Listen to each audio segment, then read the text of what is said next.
Talk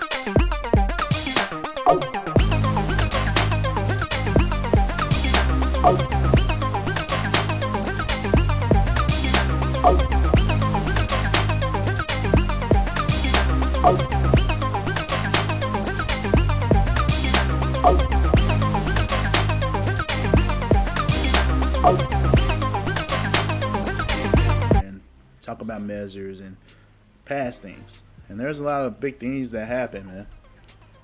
We really want to get into that. First of all, they approve harsher penalties on take fouls, and just to be clear, y'all should know what these are.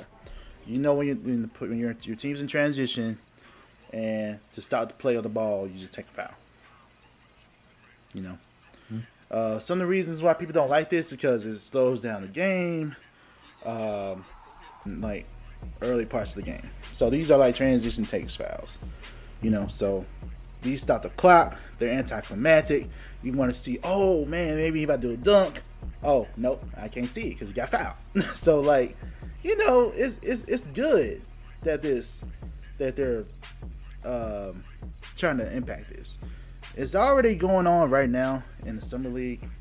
What's going on? So this is the penalty. So previously, they would do a side out inbound situation, or at the worst, your team's at the bonus and you have to do a pair of free throws, right? But now, the team who got stopped on the fast break, they don't get a free throw automatically. And this free throw can be shot from any player on the floor.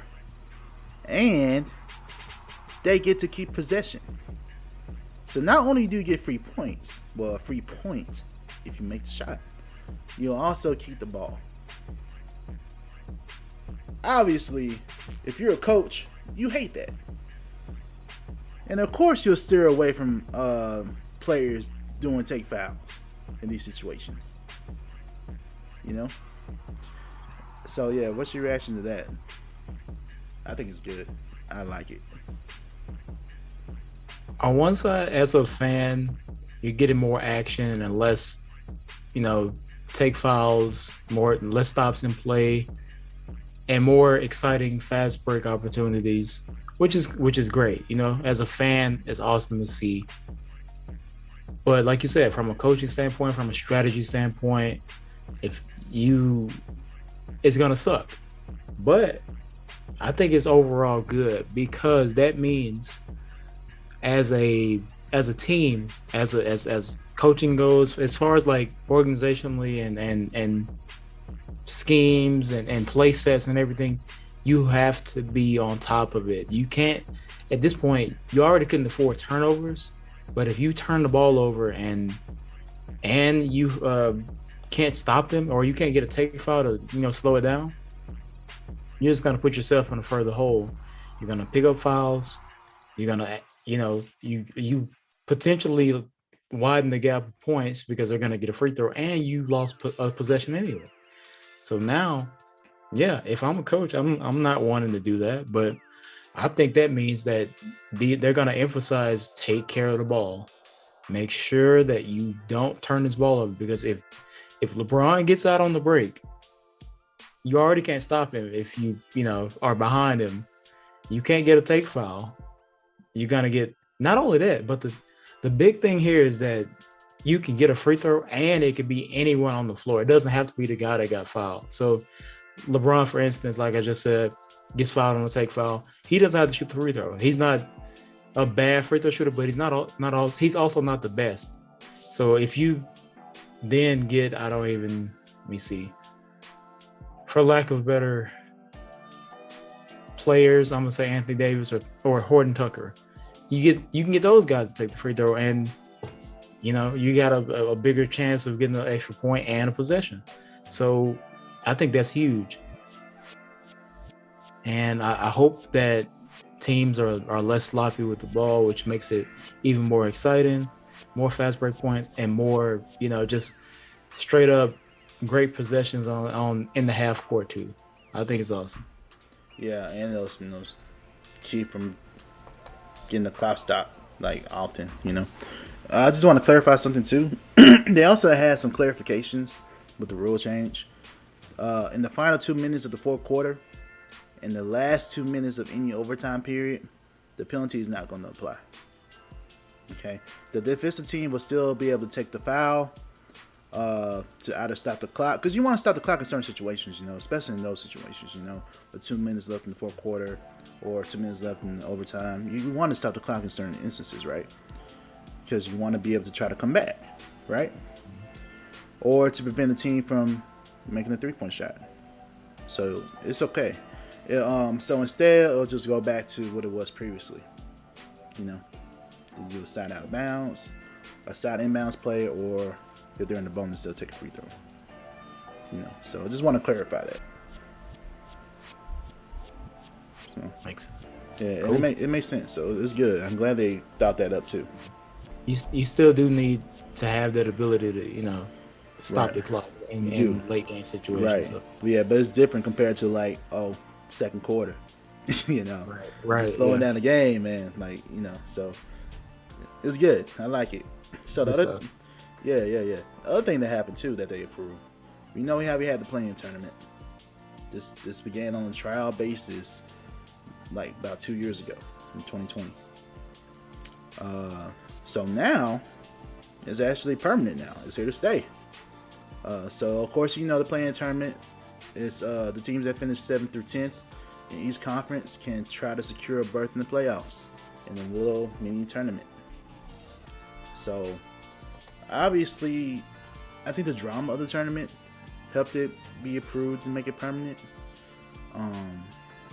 The fact that you can involve teams that don't get a whole lot of playoff success can have a taste of it a little bit in this playing scenario, because it's like win or lose scenarios for the most part. So I think it's good that they made it permanent. It's going to be definitely different. Again, I think you have to clarify, this is still not the playoffs here. This is like the midpoint between. The result, the play-in can determine if you actually made the playoffs or not. I think it helps with the tanking situation. So more teams can try to play to get in. So I think it's good. I think all these are some of the reasons why the Board of Governors approved it. So, yeah. What do you think about the play-in tournament being permanent now? We'll have it every year now. I'm a fan of the play-in tournament. My only regret, or my only, I guess, disapproval is the 7 through 10. I think they should drop it down, and we talked about this before too. They should drop it down to 8th, 9th, 10th, 11th. I feel like that makes it more interesting. That gives more teams more opportunities to get that recognition, to get that, shine, if you will. And it makes it more interesting because, 1 through 6 or 1 through 7, you've pretty much gotten there, But that last spot, all right, if my Heat are 39 and 43 and we're in the 8th spot somehow or whatever spot, but the 7th team is, let's say, 45 and 37, it's that's a bit of a difference. And I feel like, all right, that should be secure. Maybe, I don't know how they would do that, but I for the most part, I like the play-in tournament. I think it's cool. I think it should stay. That's the only thing I would change is 8th through 11th, or if it's a big difference in the records, make it a different bracket. But I like it. Yeah, I agree with you. We did talk about this before. I definitely think 7th is too much. It's too high. You earned that berth. Now 8th on, okay, you're in the last spot anyway. You're barely there. You're in the last spot anyway, bro. Yeah, you should. Okay, yeah, you should be competing. I think one of the reasons though why I think they want to change it to go up a little bit is because the quality of the competition. Because if you're 11 seed, it's yeah, you're at the bottom half. The bottom four. You're one of the bottom 4 at that point. So it's yeah, do we really want to see you, in this situation? Yeah. So, but I do think it's tough. I mean, you just it's a give and take somewhere, man. I'd rather see some more quality basketball teams play than just like because if it's 11 seed going against a 10 seed, I'm probably not watching it. That's fair. Now, a team that could lose their playoff spot, okay. And I think that's why too they also have stipulations in there like, okay, if you lose, you get to play the next round anyway. You move on. You know, it's like that type of thing. You know. Yeah. But if you're like the lower seed, like you're like 10 seed, like if you lose, you're out. No, that's it. It's like how they have it set up. So even if you have 7th, you have a little bit of an advantage already. A little bit. If you're 7th and 8th, you have a little bit of an advantage. Just because you can lose and still play again. Makes sense. Yeah. See?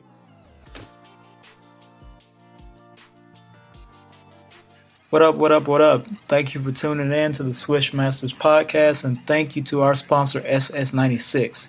Visit ss96.net and use the promo code Swish Masters for 15% off. Yeah, that's right. You heard me right. 15% off on all store items. Hats, hoodies, t-shirts, whatever you need, SS96 has it.